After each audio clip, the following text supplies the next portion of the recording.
Yo, what up? It's your boy Wiz Khalifa, man, and this is Voices.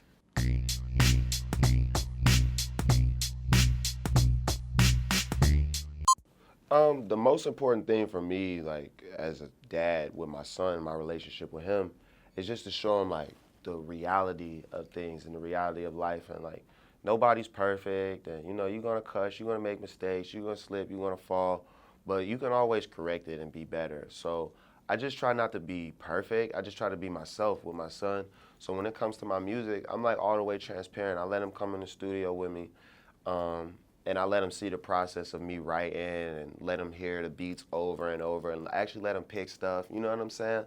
Or let him watch my videos on YouTube because I want him to experience it all the way as opposed to being like, oh, you're a kid and let me hide it from you. It's like, nah, man, your dad is a fucking superhero. Like, you're supposed to be proud of that. It might not be child friendly or appropriate, but you're not a regular child, you know what I'm saying? So it's like, you're my son, you know what I mean? And that's my relationship with him, and that's the advice that I give all dads is just have your own relationship with your kid, regardless of the outside world. It definitely, working out definitely helped me to approach my music differently because having the the challenge like mentally in the gym of like lifting weights or like pushing yourself when you're tired, it translates through way more stuff in life. So if you're in the studio and I can't come up with an idea, it helps me slow it down and just think about it a little bit differently. Or if I'm dealing with people on the outside, I'll have a little bit more patience because my tolerance is way higher. You know what I'm saying? My threshold, like I pushed it up way higher by being in the gym and by challenging myself physically and mentally. So yeah, I'm able to make, different, better decisions. I feel like my mind is clearer on decision making, not really creatively because like that's a whole totally different thing. You got to turn on a different button for that. But when it comes to making decisions and being patient and slowing down and picking my shots and stuff like that, definitely helped me out with that. Yeah, definitely. I mean, everybody's seen me grow from, you know, internet sensation to having the number one with Black and Yellow to number one with See You Again. And for a lot of people, they could fucking retire after that. Like, that's it. You know what I mean? They reached the highest point in their career. But this is my second coming. This is part two for me. Like, this is what I could do after that. You know what I mean?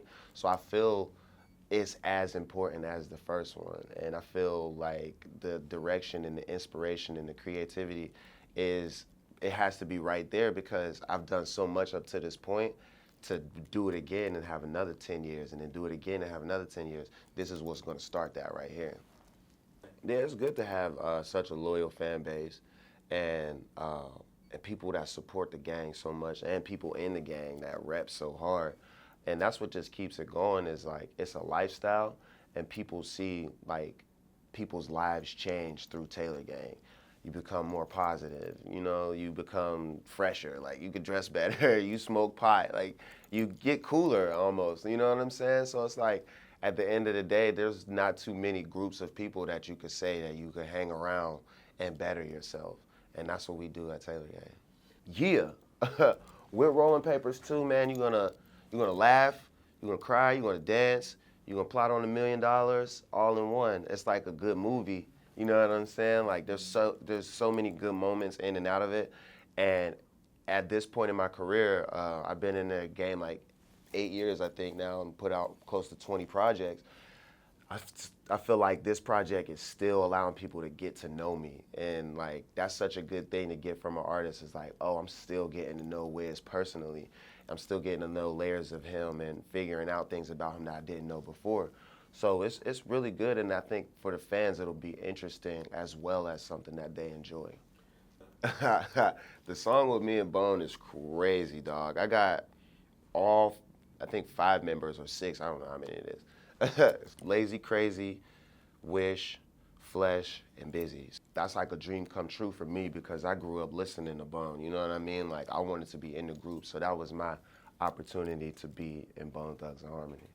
But the song is like, it's more of an inspirational song than a smoking song.